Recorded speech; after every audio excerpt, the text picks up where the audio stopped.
समय यूं ही चला जाएगा, समय अपने हाथ में नहीं है। समय पर सुधर जाएंगे तो कल अपना अच्छा हो जाएगा। आज हम अच्छे हो जाएं तो कल हमारा अच्छा आता है। आज हम सम्यक हो जाएं, सामाजिक हो जाएं तो कल समाज हमारे साथ खड़ा रहता है। अगर हम समाज के नहीं हैं तो समाज आपका नहीं हो सकता है। उस समाज में से 100 दुश्मन भी तुम्हारे होंगे तो 1000 तुम्हारे रक्षक भी होंगे, पर हमें सामाजिक रहना चाहिए। हम सामाजिक ही हैं। समाज से दूर होकर के कभी भी किसी मनुष्य का भला हुआ नहीं है।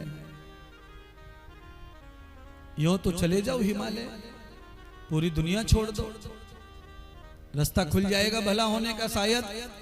पर 88 ऋषियों को कथा सुना रहे हैं सूत जी। वो सारे ऋषि वही हैं जो हिमालय चले गए घर छोड़कर, कुछ भला हुआ नहीं। लौटते लाटते रोते बिलखते महात्मा मिल गए सूत जी, तो कथा प्रवचन मिला, तो हो सकता है भला होने का मार्ग मिला, तभी रास्ता खुला। बिना गुरु के, बिना सत्संग के, बिना गुरु ज्ञान के कुछ रास्ता नहीं खुलेगा। कोई रास्ता नहीं खुला है किसी का। अंधेरे में तीर चलाना, अंधेरे में जीवन जीना, दोनों ही ना के बराबर हैं। XYZ लग गया तो लग गया निशाना। इसीलिए आप धम्न केतोन अग्निमीड़े पुरोहितम यज्ञस्य देव मृत्युजम होतारम रत्न धात्मम। अथर्ववेद का पहला ही मंत्र है ये। अग्निमीड़े पुरोहितम, पुरोहितम 3 बार बोलो, आप सब बोलो। पुरोहितम, परहितम, पुरोहितम। परहित धर्म सरस नहीं,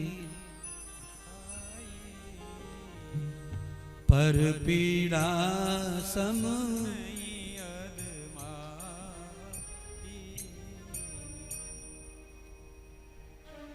संस्कृत के वेद मंत्र को गोस्वामी तुलसीदास ने भी गाया है।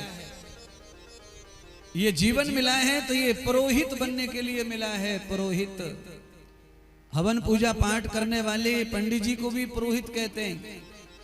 और वो पुरोहित नाम इसलिए पड़ा है क्योंकि वो दूसरों के हित के लिए काम करता है, पूजा करता है, मंत्र बोलता है, चाहे उसका परिश्रम लेता है, चाहे उसकी दक्षिणा लेता है।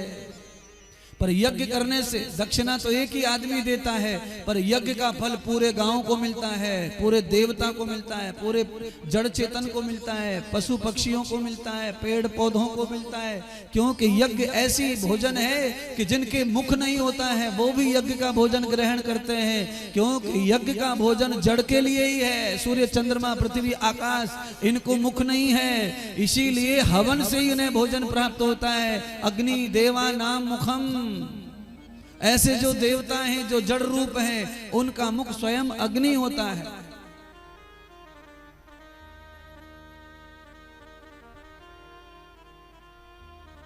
यज्ञ से सबका हित होता है।